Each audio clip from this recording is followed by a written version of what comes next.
Capítulo 8.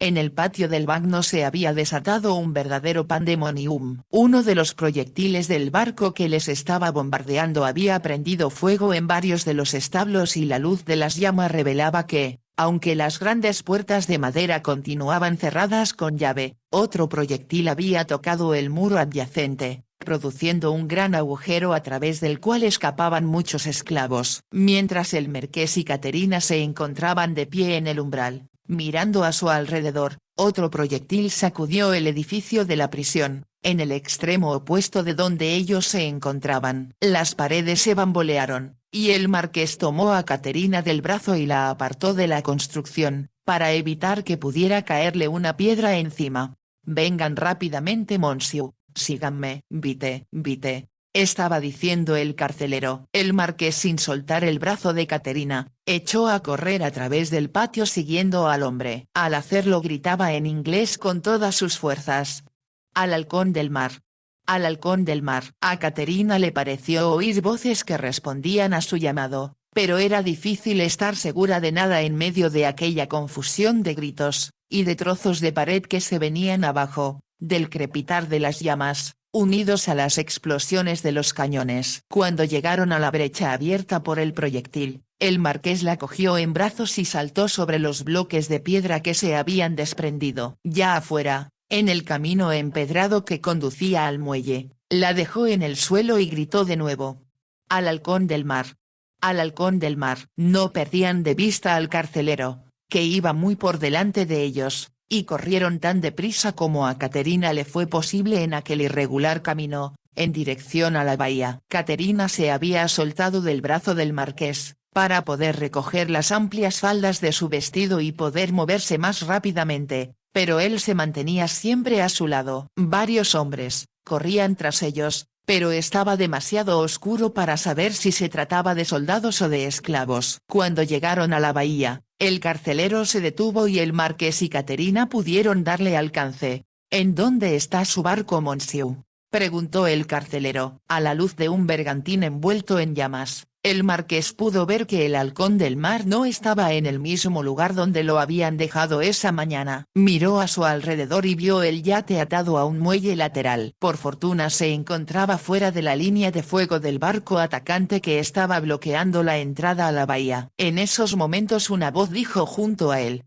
«Tendremos que nadar para llegar al yate, milord, capitán Brinton», exclamó el marqués. «Cuánto me alegro de verle». «Aquí estoy, milord», gritó alguien más y Caterina reconoció a Headley. No lejos de él se escuchaban otras voces que hablaban en inglés. «No hay tiempo que perder», dijo el marqués con voz cortante. «Debemos llegar a bordo». Entonces se volvió al carcelero para preguntarle: «¿Viene con nosotros o prefiere que lo recompense ahora mismo?».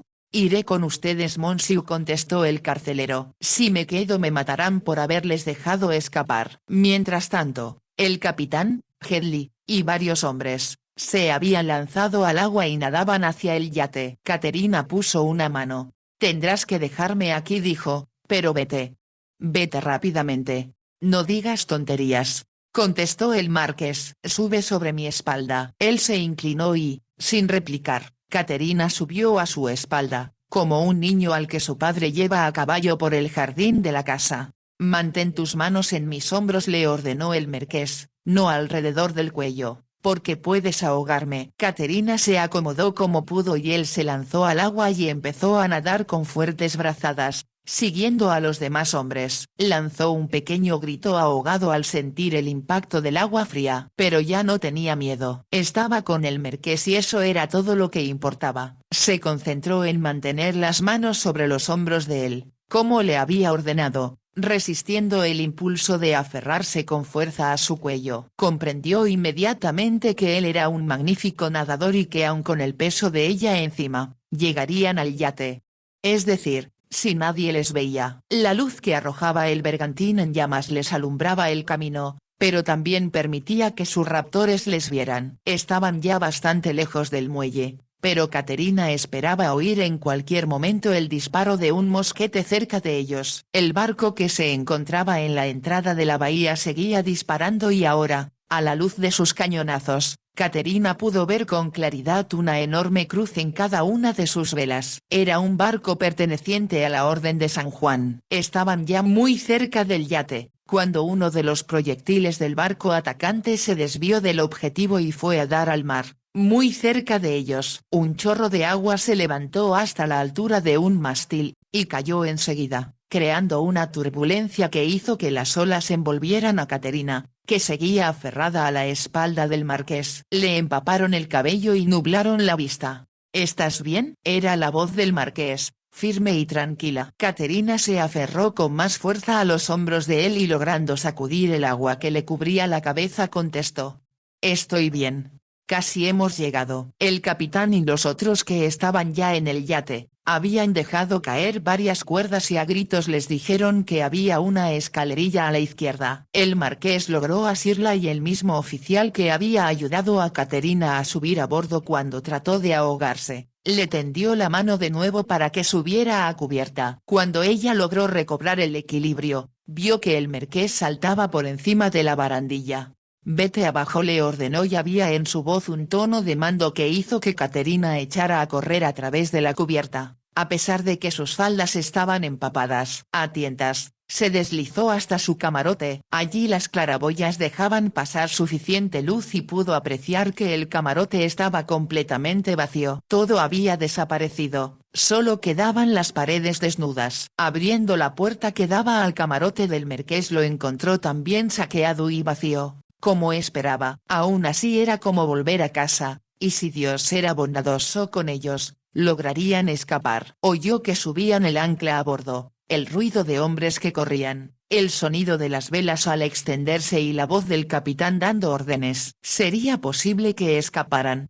¿Y habría suficientes hombres a bordo para mantener el yate a flote? Le pareció que un buen número de ellos nadaban alrededor del marqués, pero no pensó que hubieran sido lo bastante afortunados como para que la tripulación escapara del bagno. Se preguntó, en el momento en que otra ruidosa explosión sacudía el camarote vacío, ¿por qué los cañones de los piratas no estaban respondiendo al ataque de la Orden? Se le encogió el corazón al pensar que, cuando el yate zarpara, los cañones que había en la entrada de la bahía pudieran echarles a pique. A pesar de que habían logrado fugarse del bagno, las probabilidades de que escaparan eran aún remotas. Era posible que, a la luz del bergantín en llamas, un cañón apuntara hacia ellos, y en cualquier momento podría también incendiarse el halcón del mar. Existía también la posibilidad de que el barco de la Orden de San Juan creyera que se trataba de un barco enemigo que huía y les hundiera sin remedio con un disparo de sus potentes cañones. De pie en su camarote, escurriendo agua de la cabeza a los pies, Caterina sintió de pronto un intenso miedo. En el acto, se puso a rezar con apasionado fervor, como no lo había hecho nunca antes, ni siquiera cuando estuvo a punto de casarse con el viejo marqués. Pero no lo hacía por ella, sino por su esposo. Le pidió a Dios que no solo pudiera escapar de Túnez, sino que saliera ileso de todos los peligros que le rodeaban en esos momentos. Mientras rezaba,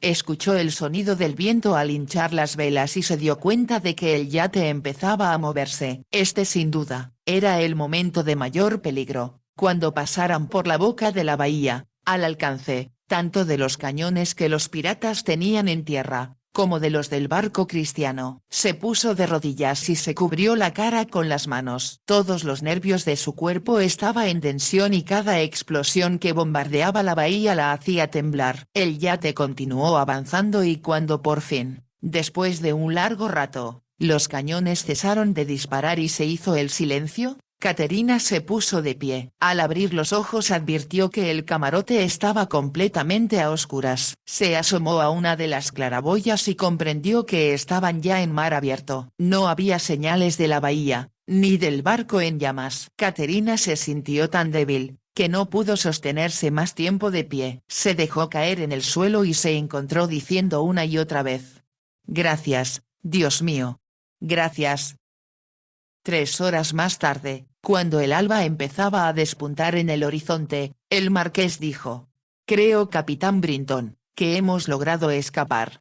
Me parece que sí, milord, contestó el capitán con satisfacción. Pero existe la posibilidad de que nos encontremos con otro de esos endemoniados barcos piratas, o que envíen una embarcación a perseguirnos. En ese caso debemos navegar a toda vela, dentro de los límites que nos marca la seguridad, dijo el marqués. Estamos cortos de gente, milord, contestó el capitán, a pesar de que no hay aquí un solo hombre que no esté dispuesto a trabajar hasta caer de cansancio, pues saben que la única alternativa es regresar a esa horrible prisión de la que acabamos de escapar. ¿Cómo era?, preguntó el marqués. Lo más cercano al infierno que he visto en la tierra. No debemos tardar más de 2 días en llegar a Malta, dijo el marqués. Pero eso significará poco descanso y, a menos que podamos pescar, nada que comer. Pero lo lograremos, milord. Los 2 hombres estaban desnudos hasta la cintura, como el resto de la tripulación. Los piratas les habían quitado toda la ropa, menos los pantalones. El marqués, que había estado trabajando tan duro como el resto de sus hombres para sacar el barco de la bahía, se había quitado la corbata y la camisa. Se había quitado también las botas, para no resbalar mientras corría por la cubierta o subía por los mástiles. Se quedó de pie en el puente, mirando a los hombres que trabajaban a su alrededor.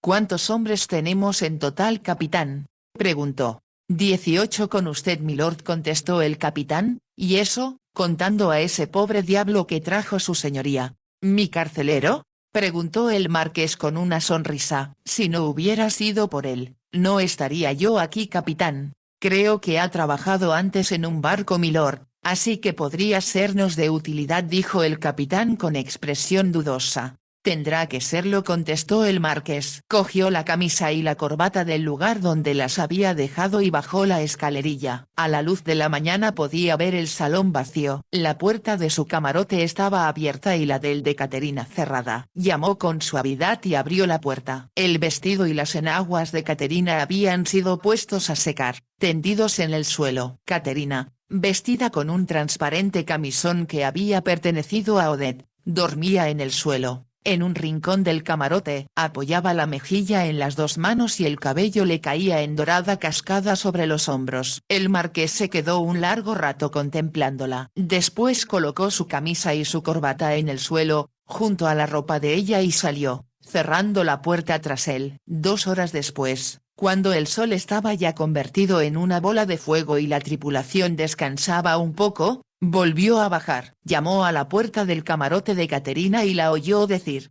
«Adelante». Entró y la encontró ya vestida. Vio que los ojos de ella se agrandaban un poco a causa de la sorpresa que le causó verlo a él con el torso desnudo, ya que solo llevaba puestos los ajustados pantalones. «Estamos a salvo. Hemos escapado», exclamó Caterina emocionada.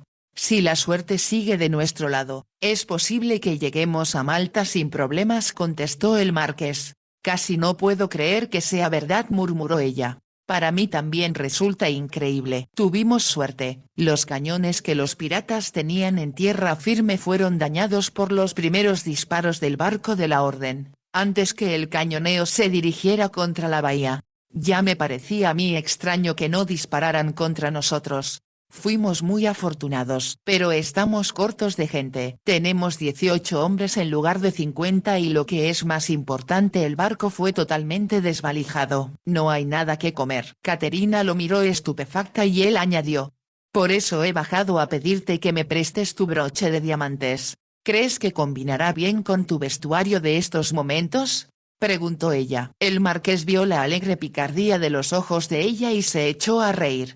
«Quiero el alfiler para usarlo como anzuelo». Caterina sacó la llavecita de oro del talle de su vestido, abrió el escondite y dio vuelta a la llave. «Cuando abrí esto anoche», dijo, «me aterrorizó pensar que los piratas hubieran encontrado el escondite y se hubieran llevado la corona nupcial. Cambiaría en estos momentos todas tus joyas por medio buey». El marqués cogió el broche con mucho cuidado y le quitó el alfiler, el cual se curvaba en el extremo adherido al broche. «El gran problema es que no tenemos carnada», dijo el marqués. «Tengo la impresión de que va a ser difícil atraer a un pez con el simple brillo del oro». «Tal vez logres pescar una pez», sugirió Caterina y nuevamente hizo reír al marqués. Él miró con fijeza el cabello de ella, que le caía sobre los hombros. Estás preciosa. Ahora debo volver al trabajo. Gracias a Dios tenemos agua dulce en abundancia. Me alegro de que los depósitos se fabricaran de un modo especial que impidiera quitarlos. El marqués consiguió que un hombre desenredara una delgada cuerda para poder atarla al alfiler de oro, el cual dobló para darle la forma de un anzuelo. Caterina lo siguió hasta la borda y lo vio arrojar el anzuelo por la popa del barco y soltar una buena cantidad de cuerda. El marqués le dijo que se sentara y sostuviera la cuerda con la mano.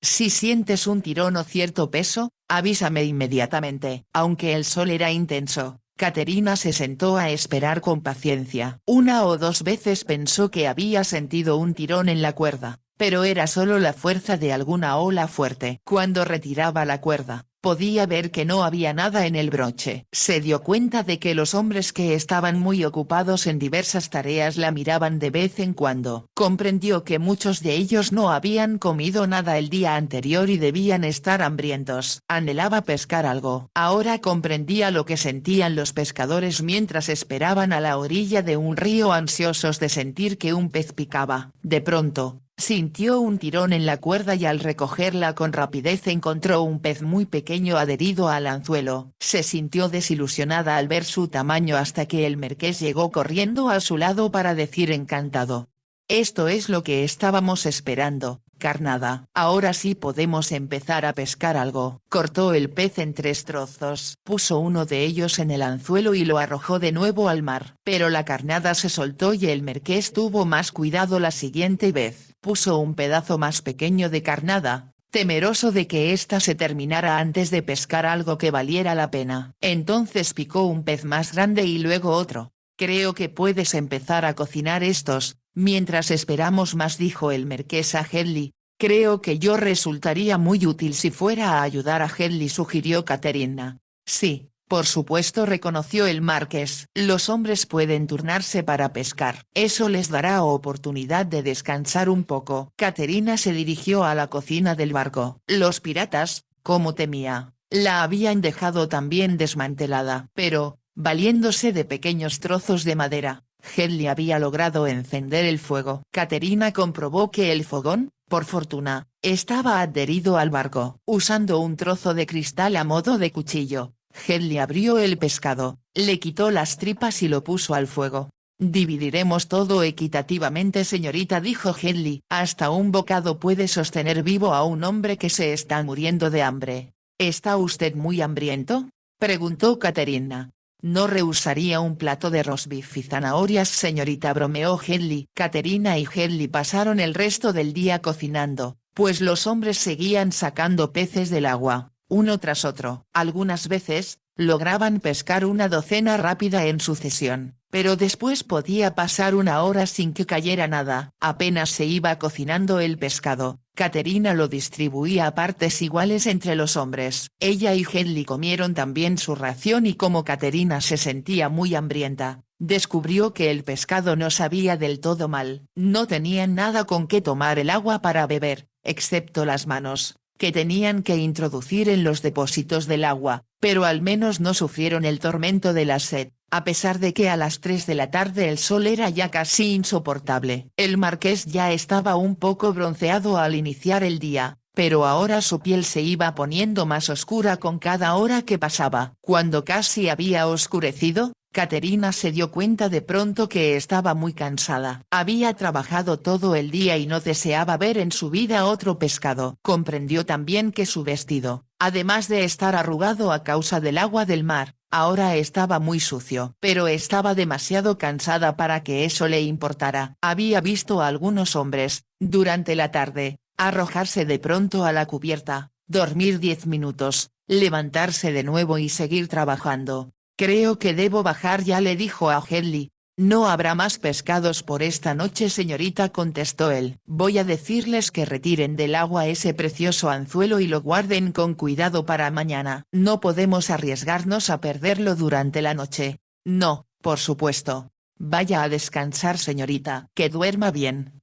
Y si me deja ese vestido fuera se lo lavaré esta noche y mañana estará ya seco». «¿Cómo podrá hacerlo?», preguntó Caterina. Lo sumergiré y lo dejaré un rato en el mar y después lo pondré a secar. No quedará como lavado en un establecimiento de la calle Bonn, pero al menos estará limpio. Caterina, riendo, hizo lo que Hedley sugería y dejó el vestido fuera. Como el marqués estaba ocupado cuando ella decidió retirarse, no le dijo que iba a bajar a su camarote. Una vez más, se puso el camisón de Odette y se acostó a dormir en el suelo. Ya acostada, lamentó no haberle dado a él ni siquiera las buenas noches. Pensando en ello, se quedó dormida. Despertó varias horas después y se dio cuenta de que aunque estaba oscuro, había ruido de actividad en la cubierta. El marqués debía estar trabajando como los demás, pensó. No había dormido muchas horas, pero su cerebro estaba ya despejado y no se sentía demasiado cansada para pensar cómo había sucedido cuando llegó. Ahora, creyó sentir de nuevo los labios del marqués contra su pecho. Le amo, se dijo en silencio y pensó en la pequeña horquilla, convertida en anillo, que había guardado en el escondite junto a sus otras joyas. Entonces, con tanta claridad como si él estuviera allí, creyó escucharle decir de nuevo: nunca me casaré. Mientras ella escuchaba en su escondite del armario, él había estado hablando en el camarote, primero con Hedley y luego con Odette. Todas las mujeres son un fastidio. Nos irá mejor sin faldas a bordo. Las mujeres, todas las mujeres, son para volver loco a un hombre, y usted no es la excepción. Caterina lanzó un pequeño sollozo ahogado. ¿Cómo iba él a saber que el sacrificio de su libertad iba a ser innecesario y que podríamos escapar?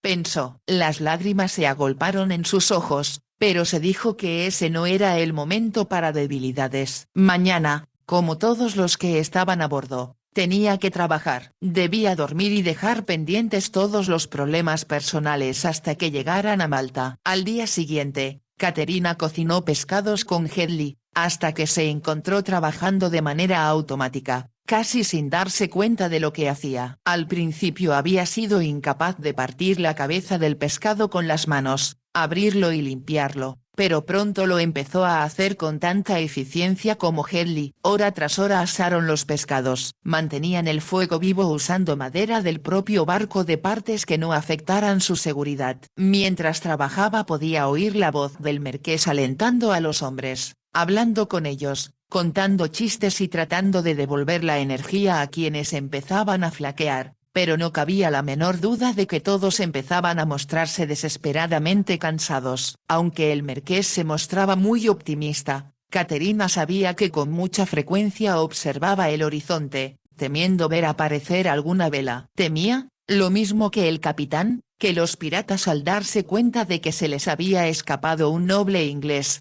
una rica presa, no vacilaran en enviar sus barcos más veloces a perseguirles. En una ocasión Caterina vio al marqués sentarse un momento en la cubierta y quedarse dormido enseguida, pero un cuarto de hora después estaba nuevamente de pie y, cuando una de las velas se trabó en los aparejos, él se encargó de arreglarla, trepando con rapidez y agilidad por el mástil. El carcelero no tardó mucho en ser vencido por el cansancio y como no parecía ya ser útil en los pesados trabajos del barco, lo dejaron a cargo de la pesca, labor en la que parecía tener bastante éxito. Para entonces tenían ya calculada la cantidad exacta de carnada que se necesitaba para que el pez no pudiera tomarla sin engancharse al anzuelo. Algunas veces sacaban peces casi 2 kilos de peso, pero el promedio era mucho más pequeño, lo cual significaba más trabajo para Caterina y Hedley. Fue el marqués quien finalmente envió a Caterina abajo, cuando el sol empezaba a ocultarse en un glorioso espectáculo de luces doradas. Ella empezaba a sentirse muy cansada y el marqués, al entrar repentinamente en la cocina, había mirado su rostro pálido y le había dicho: «Ve a tu camarote, Caterina, ya has hecho suficiente. Debo ayudar con este último pescado». «Vas a obedecerme», dijo el marqués con firmeza. «Nadie tiene hambre ya. El menú es ligeramente limitado, pero al menos nos ha mantenido en pie». «Tú debes estar cansado también», dijo Caterina. «Todos lo estamos», había contestado él, «pero mañana llegaremos a Malta». Le sonrió y añadió con suavidad: «Gracias, Caterina». Al decir esto le cogió la mano y se la llevó a los labios. «Estoy llena de pescado», protestó ella. Nos arreglaremos un poco mañana antes de desembarcar, prometió el marqués. Caterina había bajado entonces a su camarote. Al día siguiente vieron Malta por primera vez como un punto lejano en el horizonte. «Tierra a la vista», gritó uno de los marineros y todos corrieron a un extremo del halcón del mar. Caterina se reunió con el marqués. «Es Malta», dijo él con voz suave. Caterina comprendió, por la satisfacción que había en su tono, lo que significaba para él haber logrado llevar su yate a salvo hasta allí, después de escapar de Túnez. Cuando se acercaron a la isla, una hora más tarde, el marqués se había puesto la camisa blanca y anudado la corbata con tanto cuidado como si estuviera en Londres. Tenía el rostro intensamente bronceado, pero solo sus manos conservaban indicios del trabajo intenso que había realizado. Las tenía llenas de ampollas, con las uñas rotas y con manchas de brea que era imposible quitar sin jabón. Sin embargo, aún sin chaqueta estaba elegante. Ella no podía decir lo mismo de su apariencia. Su vestido, a pesar de las frecuentes inmersiones a que Headley lo había sometido, estaba muy sucio. En cuanto a su pelo, no podía arreglárselo sin peine ni cepillo. Pero, ¿qué importaba todo eso? Lo que realmente importaba era que estaban vivos y libres. Sin embargo, había permanecido despierta toda la noche anterior, pensando en el marqués y preguntándose qué le diría cuando estuvieran a solas y pudieran discutir sobre lo que había ocurrido. «No puedo retenerlo.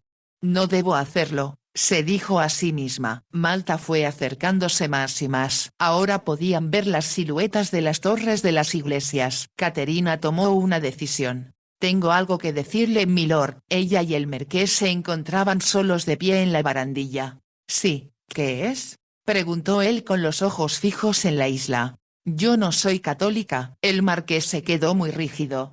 «Mentí. Porque tenía mucho miedo». «¿Me quieres decir que nuestro matrimonio no fue válido?», preguntó el marqués después de un momento. «Usted es libre». El marqués iba a decir algo, pero Caterina continuó a toda prisa. «Tal vez le resulte embarazoso explicar mi presencia en el yate y no quisiera que el gran maestro supiera mi verdadero nombre». Se detuvo y después agregó con gran esfuerzo. «Estuve pensando anoche que tal vez podría decir que soy un familiar suyo. Una prima, quizá. A quien encontró en Venecia, ansiosa de volver a Inglaterra. Mi dama de compañía estaba enferma. Así que usted se sintió comprometido a llevarme en su yate. Es una historia bastante plausible. No nos quedaremos mucho tiempo en Malta. Solo lo suficiente para reacondicionar el yate y contratar marineros. Y entonces continuaremos hacia Nápoles», dijo Caterina casi sin aliento. El marqués se quedó callado y después de una pausa dijo: «El apellido de mi familia es Forde. Por lo tanto, serás mi prima, Caterina Forde. Estoy seguro de que podrás instalarte con la hermana del gran maestro, la condesa de Breville, que tiene un precioso palacio en Valletta». «Muchas gracias», dijo Caterina en voz muy baja. «Como el yate va a ser enviado al astillero, será mejor que usted se encargue de esto». Caterina le dio al marqués la llavecita de oro del escondite. «Creo que todos necesitamos aprovisionarnos, no solo el yate. Tú, Caterina, podrás divertirte un poco comprándote vestidos bonitos. En cuanto a lo que a mí se refiere, en gratitud por todo lo que has hecho, pongo mi fortuna a tu disposición». El marqués sonreía al decir esto, pero Caterina sintió que hablaba en serio. Ella se obligó a sí misma a sonreír. «Le prometo que no le dejaré en la ruina, milord»,